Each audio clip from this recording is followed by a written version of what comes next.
Deep beneath the waves, in a kingdom of shimmering coral and swirling currents, lived a mermaid princess named Ariel.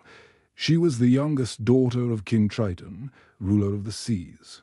And she was unlike any of her sisters, while they were content with their underwater world. Ariel was fascinated by the world above. She had a secret grotto, a hidden cave where she kept her collection of human treasures, forks, corkscrews, smoking pipes, things she'd found in shipwrecks. She called them thingamabobs, and to her, they were more precious than any gem in her father's treasury. Her best friend was a little yellow fish named Flounder, who was always a bit of a worrier, but loyal to the core. Together, they'd often sneak to the surface, despite King Triton's strict rule forbidding any contact with the human world. He believed humans were dangerous, fish-eating barbarians.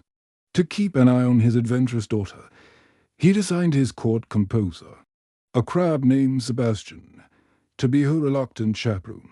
Sebastian tried his best to keep Ariel out of trouble, but her curiosity was as vast as the ocean itself. One stormy night, Ariel and Flounder swam to the surface and saw a magnificent ship. On board, a grand birthday party was underway for a handsome human prince named Eric. Ariel was instantly captivated by his kind eyes and charming smile. She watched him dance and laugh, her heart fluttering like a captive fish. But then, disaster struck. A hurricane descended upon the ship, tossing it violently in the waves. A bolt of lightning struck the mast, and the ship burst into flames in the chaos. Eric was thrown overboard, unconscious. Without a second thought, Ariel dove into the churning sea and pulled him to safety. Dragging him to the shore, as he lay on the beach, she sang to him, a hauntingly beautiful melody filled with all the longing in her heart.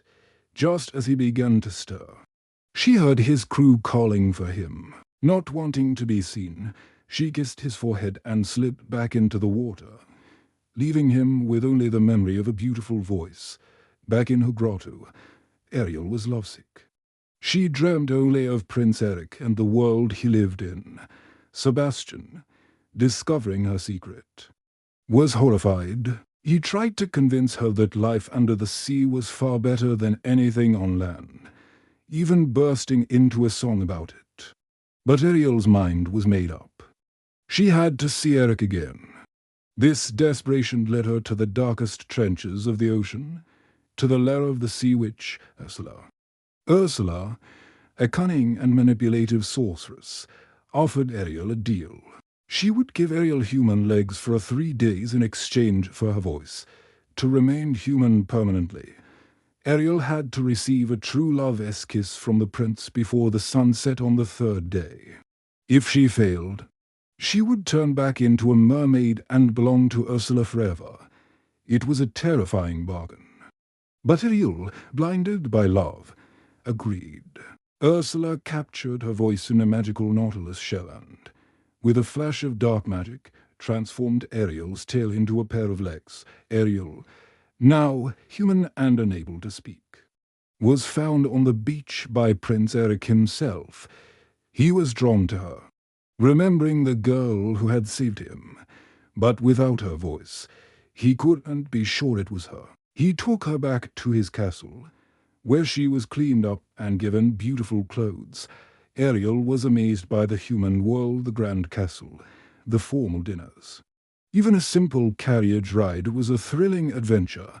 Eric was charmed by her expressive face and sweet nature, and they grew closer with each passing moment. On the 2nd day, during a romantic boat ride, they almost kissed, but Ursula's slimy eel minions, Flotsam and Jetsam, capsized their boat to stop them, fearing she was about to lose. Ursula took matters into her own tentacles. She transformed herself into a beautiful human woman, named Vanessa, using Ariel's voice to hypnotize Eric. Believing he had finally found the girl who saved him, the enchanted prince announced that he would marry Vanessa at sunset. Ariel was heartbroken. Her time was running out. But Ariel's friends from the sea wouldn't give up. Scuttle the seagull discovered that Vanessa was actually Ursula in disguise. He flew back to warn the others. Sebastian rallied an army of sea creatures to crash the wedding.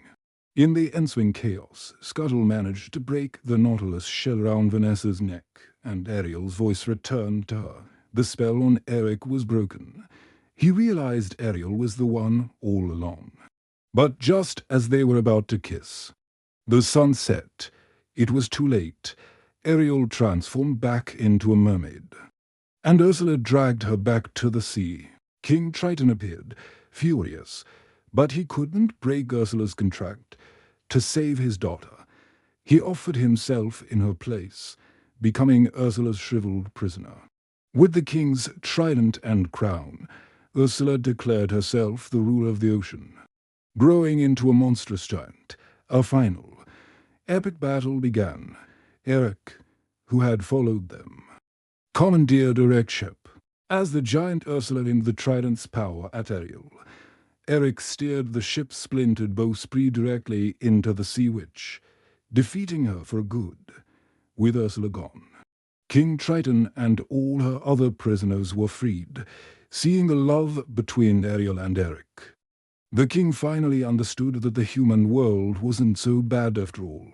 He realized his daughter's happiness was more important than his own prejudices.